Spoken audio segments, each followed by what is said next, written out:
नमस्कार मैत्रिणींनो, मी सौ छाया काकडे, छाया सुपर किचन मध्ये तुमचं स्वागत आहे।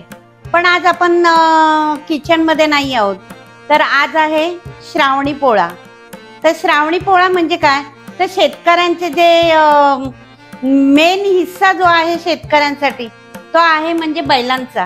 तर आज त्यांची पूजा केली जाते। आज दिवसभर त्यांच्यासाठी पूर्णपणे आराम असतो। नदीवरती घेऊन जातात, त्यांना आंघोळ वगैरे घालतात, त्यांना छान झूल वगैरे आणि त्यांच्या शिंगांना गोंडे वगैरे लावले जातात। म्हणजे एकंदरीत जशी स्त्री नटली जाते तसं ह्या बैलांना आज नटवलं जातं आणि शेतकऱ्यांच्या जीवनातला हा महत्त्वाचा हिस्सा आहे। परंतु आताचं युग फारच वेगळं आहे। तर आताच्या युगामध्ये ट्रॅक्टर आलेले आहेत, मशिनरी आलेले आहेत, त्याच्यामुळे त्यांचं थोडंसं महत्त्व शेतकऱ्यांनीच कमी केलेलं आहे। परंतु ते होऊ नये अशी माझी तरी इच्छा आहे, कारण शेतकरी हा बैलांशिवाय व्यर्थ आहे। त्याचप्रमाणे गावाकडे की नाही आपली ज्यावेळेस यात्रा असते त्या यात्रामध्ये बैलजोडीची शर्यत असते, तर त्या शर्यतीमध्ये सुद्धा बैल यूज केले जातात, वापरले जातात आणि त्या शर्यतीत नंबर येणाऱ्या बैलांना भव्य बक्षिसं असतात। त्याचप्रमाणे आमच्या गावाकडे एक मण्या नावाचा बैल होता आणि तो बैल प्रत्येक वर्षी पहिलं बक्षीस घ्यायचा, परंतु आता त्याला पहिलं बक्षीस मिळालं नाही, म्हणून तो अगदी माणसासारखा होता। त्याला अटॅक आला आणि तो गेला। परंतु त्याच्या मालकाने त्याचं अक्षरशः माणसाला जसं आपण भजन वगैरे लावतो मैताला, त्याप्रमाणे त्यांनी ते केलं आणि त्यांचा दावा केला।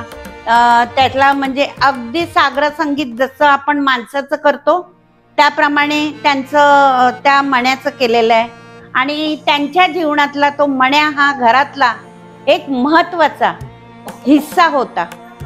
तर त्याने खूप सारी बक्षिसं मिळवलेली आहेत। तर आज आहे बैलपोळा, श्रावणी पोळा। आमचा श्रावणी पोळा असतो, कोणाकोणाचा भाद्रपद पोळा असतो आणि काही ठिकाणी त्याला बेंदूर सुद्धा म्हटलं जातं। तर अशा प्रकारे हा बैल पोळा साजरा होतो।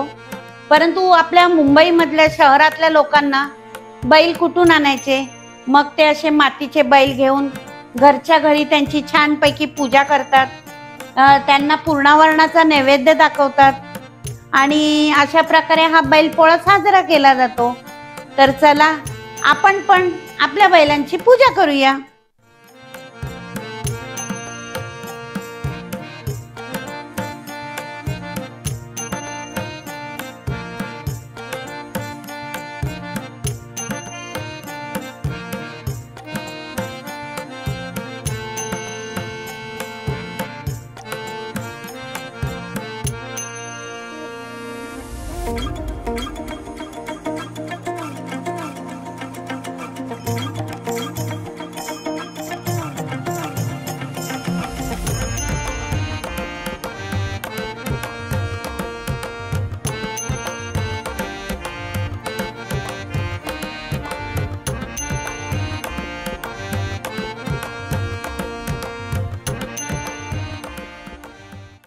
तर चला बघा, आमची परी कशी छान नटलेली आहे, नऊवार साडी घातली आहे, छान गजरा घातलेला आहे आणि मस्तपैकी ती तयार आहे।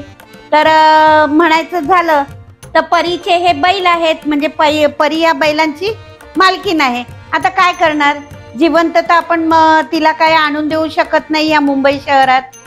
तर असा मातीच्या बैलांची आपण पूजा केली, त्यांनाच आपण देव मानायचं, बरोबर आहे ना? हा म्हणते ती। तर तुम्हाला अजून मी सांगते, बैलगाडी ह्या मुलांना माहिती नाहीये, म्हणून मी काय केलं की ही बैलगाडी सुद्धा समोर ठेवलेली आहे तिला दाखवायसाठी की ह्याला बैलगाडी बोलतात।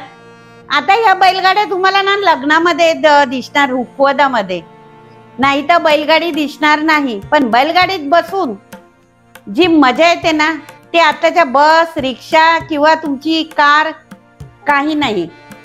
तर चला अशा प्रकारे हा आम्ही आज आमचा बैलपोळा साजरा केलेला आहे। तर आमची परी कंटाळलेली आहे, कारण तिला सर्दी खोकला झालेला आहे। तिला काय, आम्हाला सगळ्यांनाच झालंय, हे क्लायमेट खूप बेकार आहे।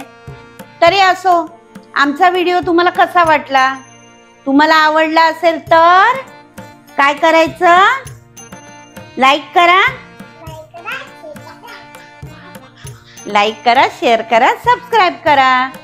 आणि असेच आपण व्हिडिओ घेऊन परत परत भेटूया काय सुपर किचन मध्ये. तोपर्यंत बाय. या हाताने